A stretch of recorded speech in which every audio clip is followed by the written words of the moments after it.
Cardia advance gingelly oil வழங்கும் சுவைக்க சிந்திக்க.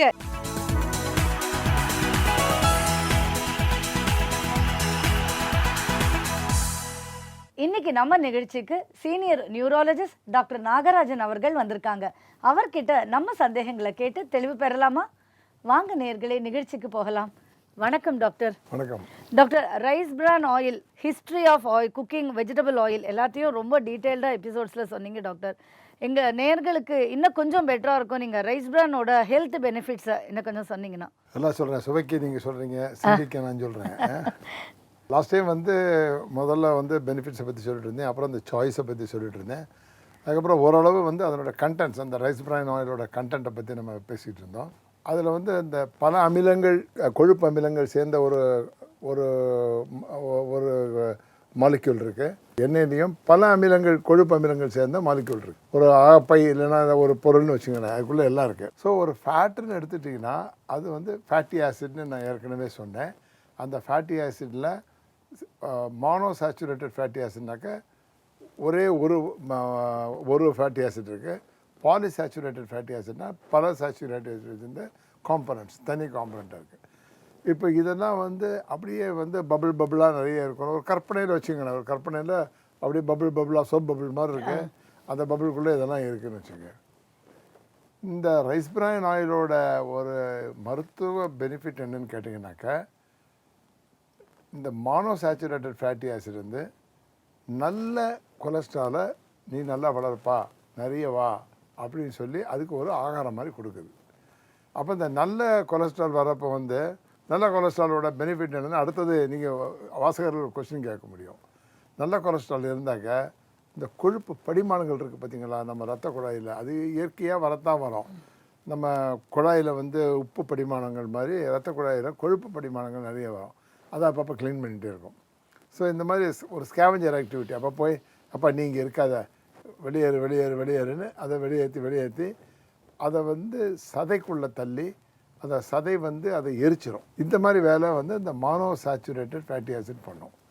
இந்த மானோசாச்சுரேட்டட் ஃபேட்டி ஆசிட் நிறைய உள்ள ஒரு ஆயில் ரைஸ் பிரான் ஆயில்.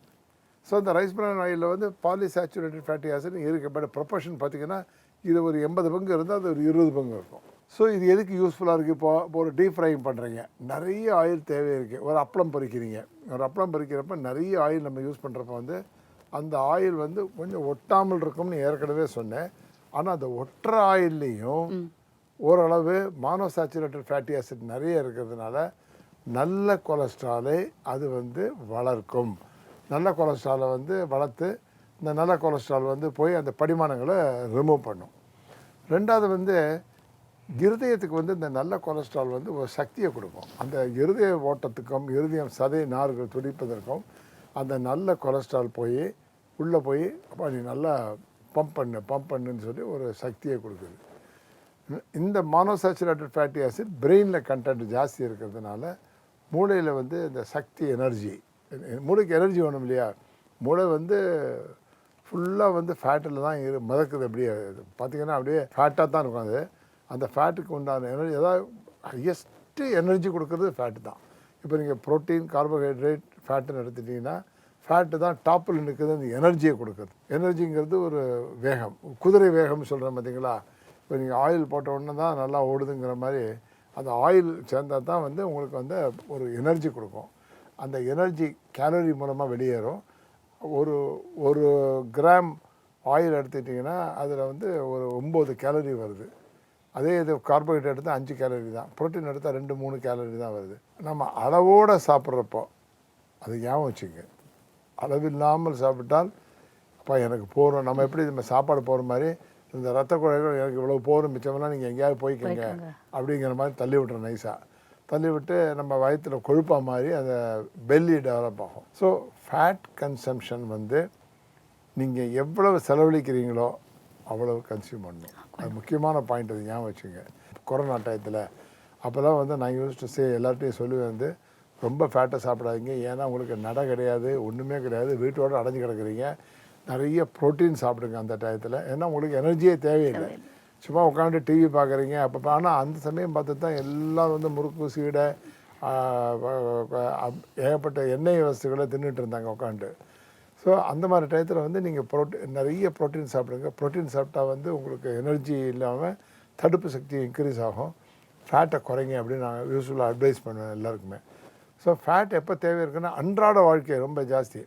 முக்கியமாக ஓட்டப்பந்தய வீரர்கள், ஜிம்னாஸ்டிக்ஸு, எக்ஸசைஸ் பண்ணுறவங்க, அப்புறம் பிளேயர்ஸ், டென்னிஸ் பிளேயர்ஸு, ஒலிம்பிக் விளையாடுறவங்க, இவங்களுக்கெல்லாம் வந்து பார்த்திங்கன்னா ஓரளவு வந்து ஃபேட் அவங்களுக்கு சேர்ந்தால் தான் நல்லது. ஏன்னா எனர்ஜி கொடுக்கக்கூடிய ஒரு விஷயம் இது. ஸோ அப்படி கொடுக்குறப்ப வந்து எல்லாமே எனர்ஜி கொடுக்குது, அவங்க எல்லா ஃபேட்டும் எனர்ஜி கொடுக்குது. ஆனால் மோனோ சேச்சுரேட்டட் ஃபேட்டி ஆசிட்ஸ் இதில் ரொம்ப நிறைய இருக்கும். அந்த எனர்ஜி ஒரு வெர்ஜின் எனர்ஜினா அது வந்து ஒரு இயற்கையான நார்மலான எனர்ஜி. அந்த எனர்ஜி தேவையில்லாத டயத்தில் அது போய் வந்து மசிலில் போய் உட்காந்துக்கும். தேவைன்னும் போது பெல்லியில் வந்து நமக்கு இந்த மாதிரி வரப்போ பெல்லியில் சேராதப்போ தொந்தி போடாது. ஆரோக்கியமான வாழ்க்கைங்கிறது என்னன்னு கேட்டிங்கனாக்கா அளவோட சாப்பாடு, அளவோட கொழுப்பு, அளவோட புரோட்டீனும் ரொம்ப சாப்பிட்டா நல்லதில்லை. அளவோட புரோட்டீன், அளவோட இது எல்லாமே ஒரு அளவோடு இருந்து உங்களோட ஆக்டிவிட்டீஸும் ரொம்ப அளவோடு இருந்ததுனாக்கா best. Rice bran oil use பண்ணுற டைம் வந்து எப்படின்னு கேட்டால் செடன்ட்ரி ஸ்டேஜ். இப்போ நீங்கள் இந்த கொரோனா டயத்தில் நம்ம வீட்டில் உட்காந்துருந்தோம்னா அந்த டயத்தில் வந்து ரைஸ் பிரான் ஆயில் தான் பெஸ்ட்டு. ஏன்னா நீங்கள் வந்து இயற்கையான, அதே மாதிரி ஹாலிடே மூடில் போகிறீங்க. ஹாலிடே மூடில் போகிறப்ப வந்து எக்ஸசைஸ் இருக்காது, ஜாலியாக தூங்கிட்டு இருப்பீங்க, ஒரு ரிலாக்ஸ் பண்ணிட்டு இருப்பீங்க. ரிலாக்ஸ் பண்ணுறப்ப வந்து உங்களுக்கு அந்த ரைஸ் பிரான் ஆயில் வந்து ரொம்ப ரொம்ப முக்கியமாக அதை நிறைய, ஏன்னா நம்ம சாப்பிட தான் வேணும், ஏதோ ஒரு பொரிச்ச உணவு சாப்பிட தான் வேணும், ஆசை இருக்குது இல்லையா? அந்த பொரிச்ச உணவு சாப்பிட்றப்ப ரைஸ் பிரான் ஆயில் யூஸ் பண்ணிங்கன்னா அது நல்ல குவாலிட்டியாக இருக்கும். அதே சமயம் வந்து மிச்ச ஒரு முறுக்கு சாப்பிடணும்னு ஆசை இருக்குது, தேங்காய் எண்ணெயில் பண்ணது இருக்குன்னாங்க அதை கொஞ்சம் அளவோடு சாப்பிட்டுக்கணும். ப்ரொப்போர்ஷனேட்டாக ரைஸ் பிரான் ஆயிலில் ப்ரிப்பேர் பண்ணது ஒரு 80%, 20% மிக்ஸ் ஆகுது. இந்த மாதிரி வந்து வாழ்க்கையை கொஞ்சம் கால்குலேட் பண்ணால் தான் இனிமேல் வந்து நம்ம நிறைய நாள் வாழ முடியும். ஒரு எக்ஸாம்பிள் சொல்கிறேன் பாருங்க, வேறு எக்ஸஸ் ஆயில் சாப்பிட்றீங்கன்னு வச்சுங்க, பாலிசாச்சுரேட்டட் ஃபேட்டி ஆசிட்ஸ் நிறைய இருக்குது. அந்த பாலிசாச்சுரேட்டட் ஃபேட்டி ஆசிட்ஸ் பூரா வந்து ஒரு மானோங்கிறது ஒன்றும், பாலிங்கிறது நிறைய இருக்குது. அப்போ அது ஒன்று எடுத்துகிட்டு மிச்சத்தெல்லாம் எனக்கு வேணான்றோம். ஸோ அந்த மாதிரி டயத்தில் இந்த மிச்சமெல்லாம் போய் உங்களுக்கு கொழுப்பு சக்தியை மாதிரி கை, இந்த லேடிஸ்க்கெல்லாம் இந்த பேக்கில், அதுக்கப்புறம் வந்து எங்கெங்கெல்லாம் சிங்கமாக தொங்கணுமோ அந்த மாதிரி இடங்கள்லாம் வந்து கொழுப்பு சத்தாக தொங்கி தேவையில்லாமல் வயிறு பெல்லியெல்லாம் காட்டுற மாதிரி இருக்கும். ட்ரிம்மாக இருக்கணும்னு விரும்புகிறீங்கன்னா நீங்கள் ட்ரிம்மாக வேலை இல்லாத டயத்தில் சூஸ் பண்ண வேண்டிய ஆயில் வந்து இந்த ரைஸ் பிரான் ஆயில். ஆயில்ங்கிறது ஒரு நம்ம பாடிக்கு தேவையான ஒரு முக்கியமான ஒரு சத்து. எப்படி புரோட்டீன், கார்போஹைட்ரேட் அந்த மாதிரிலாம் சொல்கிறோமோ, ஃபேட்டுங்கிறது இன்றியமையாத ஒரு பொருள். அந்த ஃபேட்டோட ஒரே சோர்ஸ் ஆயில் தான். ஆயில், பட்டர், மார்கரின், சீஸ்னு. இப்போ வெளிநாடுகள் எடுத்திங்கன்னா ஆயில் ரொம்ப யூஸ் பண்ண மாட்டாங்க, ஆலிவ் ஆயிலை தவிர. மிச்சதெல்லாம் பட்டர் சாப்பிடுவாங்க, மார்கரின் சாப்பிடுவாங்க, கீ சாப்பிடுவாங்க. அந்த மாதிரி நிறைய கீ கூட விட பட்டர் தான் ரொம்ப ஃபாரின் கண்ட்ரீஸில் லைக் பண்ணி சாப்பிடுவாங்க. ஸோ அந்த மாதிரி ஃபேட்டுங்கிறது வந்து ஒரு மனிதனுடைய அழகை கொடுக்கறது, ஒரு மனிதனுக்கு வேண்டிய எனர்ஜியை கொடுக்குது. ரெண்டாவது, இப்போ நான் பேசிக்கலாக நியூராலஜிஸ்ட், நரம்பு மண்டலத்தில் 98% ஃபேட்டு தான், ப்ரோட்டீனே ஜாஸ்தி கிடையாது, ஃபேட் தான். ஏன்னு கேட்டால் அந்த எனர்ஜி ட்ரான்ஸ்ஃபர் பூரா ஃபுல்லாக ஃபேட்டில் தான் நடக்குது. சொல்லப்போனால் 90% கொலஸ்ட்ரால் தான் நரம்பு மண்டலமே உருவாயிருக்கு. ஸ்கின்னுக்கு நம்ம இதில் ஆன்டி ஆக்சிடென்ட்ஸ் இருக்கா டாக்டர் இந்த ஆயிலில்? நிறைய ஆன்டி ஆக்சிடென்ட்ஸ் இருக்குது. ஏன்னு கேட்டிங்கன்னாக்கா அந்த ரைஸ் பிரான் ஹஸ்கில் வந்து பார்த்திங்கன்னா லாஸ்ட் எபிசோடில் சொன்னேன் வந்து உங்களுக்கு ஃபைபர் நிறைய இருக்குது, ஆன்டி ஆக்சிடென்ட் நிறைய இருக்குது, ஃப்ளேவனாய்ட்ஸ் நிறைய இருக்குது. இதில் இந்த ஃப்ளேவனாய்ட்ஸுங்கிற ஆன்டி ஆக்சிடென்ட்லாம் பார்த்திங்கனாக்கா நம்ம பாடியில் இம்யூனிட்டி டெவலப் ஆகிறதுக்கு ரொம்ப எஃபெக்டிவாக இருக்கும். ஏன்னா மாஸ்ட் செல்னு சொல்லக்கூடிய ஒரு இம்யூனிட்டி செல்லுக்கு இந்த மானோசாச்சுரேட்டட் ஃபேட்டி ஆசிட்ஸ் வந்து தேவையான ஒரு அம்சம். அதனோட மூலப்பொருள், அந்த மூலப்பொருளை தயாரிக்கிறதுக்கு வேண்டிய ரா மெட்டீரியல் இது. ஸோ இம்யூனிட்டி டெவலப் ஆகும்னு சொன்னால் ஓரளவு நீங்கள் ரைஸ் பிரான் ஆயில் தான் பெஸ்ட்டு. ஸோ அந்த ஆங்கிளில் பார்த்தாலும் அதான் பெஸ்ட்டு. ஸோ இந்த கொரோனா முடிகிற வரைக்கும் கொஞ்சம் நிறையவே ரைஸ் பிரான் ஆயில் யூஸ் பண்ணி பாருங்கள். ரொம்ப ரொம்ப அற்புதமான விளக்கம் டாக்டர். டாக்டர், அப்புறம் இந்த சாலட்ஸுங்கிற கான்செப்ட் இப்போ வந்து காலையில் நாங்கள் வெஜிடபிள் சாலட் சாப்பிட்டு வந்தேன் அப்படின்னு சொல்கிற இப்போ அது வந்து காலம் வந்து நிறைய பேர் அதை சொல்ல ஆரம்பிச்சிடுறாங்க. இந்த சாலடுங்கிறது மீனிங்கே ஆக்சுவலி காய்கறிகளை வந்து பச்சை காய்கறிகளை பச்சையாக சாப்பிட்றதுன்ற கான்செப்ட் இருக்குது. ஸோ இந்த சாலடுங்கிறது நாட்டு காய்களையும் சாப்பிட்லாமா, இல்லை வேக வச்சு சாப்பிட்றதா சாலடா? என்னது doctor, what is salad definition? அதாவது சாலட்ஸ்ன்னு சொல்கிறது வந்து பார்த்திங்கனாக்கா ஒரு குக்கிங் ப்ராசஸில் பார்த்திங்கனாக்கா வதக்காத சமைக்காத காய்கறிகள் சாலட்ஸ். ஹாஃப் குக்குடுன்னு ஒன்று இருக்குது. அது ஹாஃப் குக்குடு வந்து பாதியில் குக் பண்ணுது. இப்போ இந்த ப்ரோக்கலி அந்த மாதிரி சில காலிஃப்ளவர் இதெல்லாம் வந்து ஹாஃப் குக் பண்ணி சாப்பிடுவாங்க, நல்ல டேஸ்ட்டாக இருக்குன்னு சொல்லி. டேஸ்ட்டு தான் மெஜாரிட்டி.